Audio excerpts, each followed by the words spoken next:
नमस्कार प्रिय दर्शक बंधु मु अजय मिश्र स्वागत करुच्ची विधि विधान ओडिया चैनल पुणी एक नूतन अध्याय को।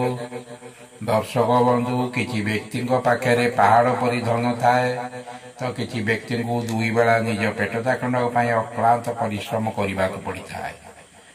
कहुए महालक्ष्मी कृपा दृष्टि नहेले व्यक्ति सर्वदा आर्थिक अनाटन भितर रही था।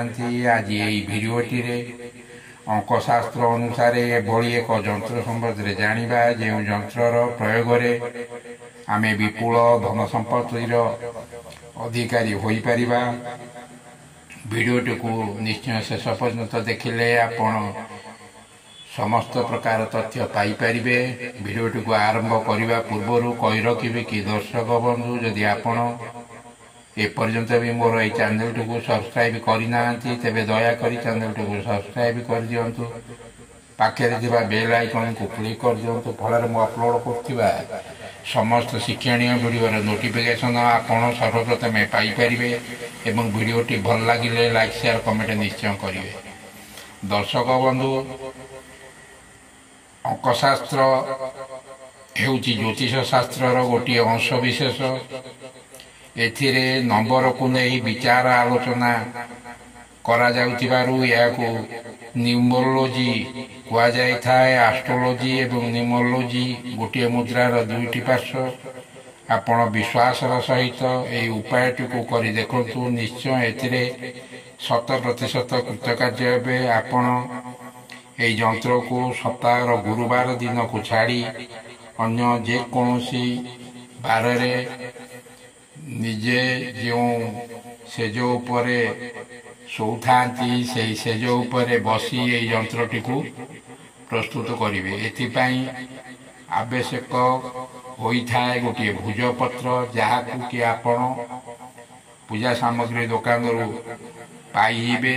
एवं लिखापी डालिंब गछर गोटे काठी या काठीटी को आपण मुनिया करी कलम सदृश करदेवे खंडे काठी एवं भीमसेन कर्पूर मध्य पूजा सामग्री दुकान रु पाइपर।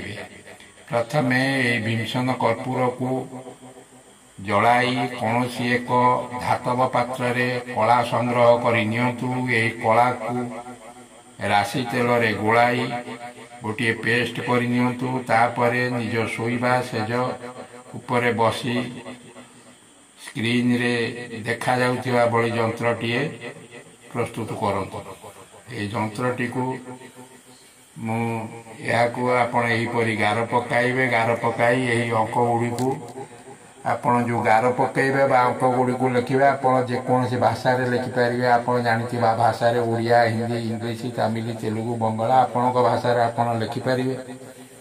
किंतु याकू से जो भीमसेन कर्पूर धातव पात्र जो कला संग्रह कर राशि तेल गोलाई डालिम काठी भुजपत्र उपरे एहीपरी जंत्रटी को निजर शोइबा सेज उपरे जो सेजरे आपण शोउछंती से सेज उपरे दिन हो कि राति हो आपण जेको समय करें। सप्ताह केवल गुरुवार दिन को छाड़ी आपण जदि ये जंत्रटी को जदि राति रे प्रस्तुत करुछंती तेबे तार दिन या सूर्यास्त पूर्वर या आपण नदीर जल स्रोत भसाई देबे।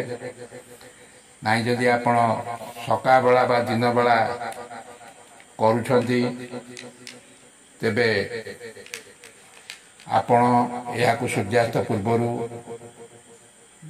नदीर स्रोत हो कि समुद्र नदी जो संगम स्थल मुहाण मुह जोटा कहते आपड़ से पकईदे। आपड़ यही उपायटी को करी निश्चय आपणकर सफलता संबंध में आमको लिखि कमेंट करंतु। रहुछि धन्यवाद नमस्कार।